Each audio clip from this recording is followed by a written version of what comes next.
Well, here's a fun fact. There's a real phobia for long words, and it's called hippopotamonstrosesquipedalophobia. The irony is astounding. Anyway, branched-chain amino acids. A waste of money.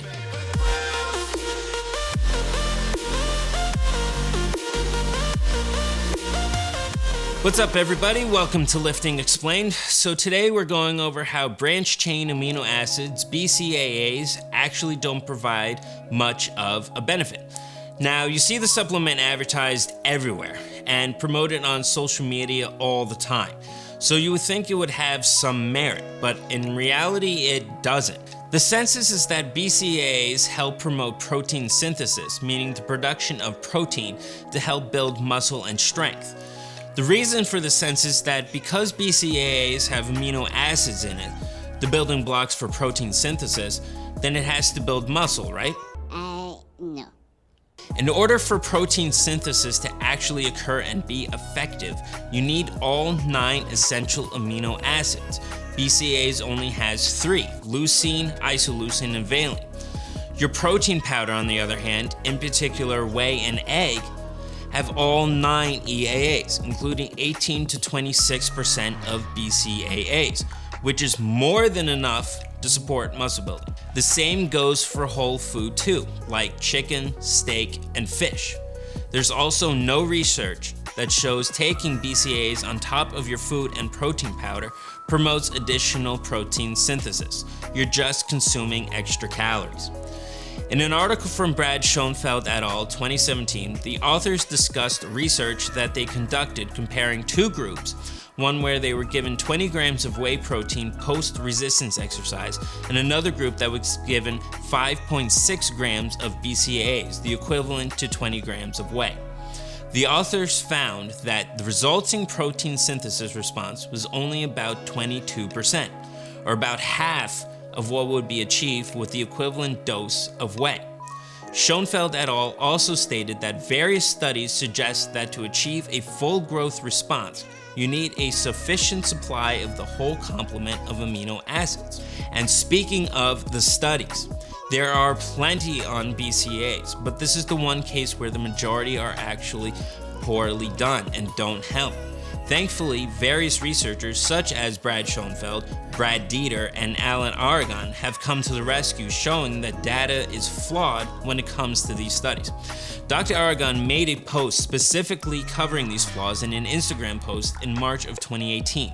He specifically states the following: all of the BCAA supplementation research compares BCAA with a non-nitrogenous placebo, or nothing at all. None of the studies, including studies on muscle soreness, compare BCAA with an isocaloric dose of protein, let alone doing that within a protein-optimized diet. So again, research has not shown BCAA supplements to provide extra protein synthesis on top of a protein powder, such as whey. In one particular study by Jackman et al. 2017, the researchers stated the following: we conclude that ingesting BCAAs alone increases the post-exercise stimulation of myofibrillar MPS and phosphorylation status mTORC1 signaling. MPS stands for muscle protein synthesis. However, in this same study, in the discussion section, the researchers stated how whey protein provided a significantly greater protein synthesis response versus BCAAs. They also stated that ingesting BCAAs alone without the other EAA provides limited substrate for protein synthesis in exercised muscles. Thus, the overall response of MPS is not maximized. Instead, the limited availability of EAA likely explains the qualitative differences in magnitude of the MPS response to ingestion of BCAAs alone and ingestion of similar amounts of BCAAs as part of intact whey protein. It's simple. Whey or egg protein powders, along with your food, provide more than sufficient BCAAs, in addition to the other EAAs, for muscle building. Now, in terms of recovery, it's the same thing, where there's not sufficient evidence proving that BCAAs aid in recovery or aiding in muscle soreness, especially when the 3 most important recovery factors are taken into account: sleep, proper diet, and protein. And finally, when it comes to those who are vegan, Dr. Aragon states it best.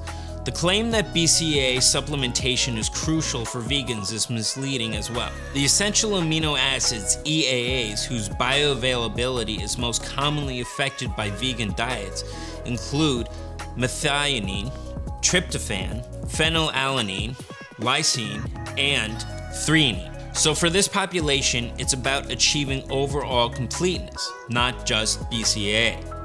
For those who are vegan, the supplement EAA instead could be beneficial, not BCAAs. I recommend looking at the one from Dymatize if you are vegan or having trouble obtaining whole quality protein sources in your diet.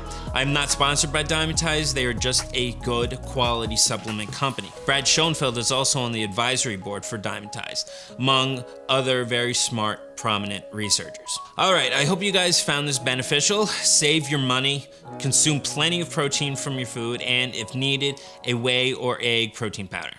Make sure you subscribe so you don't miss my videos. I'll see you next week.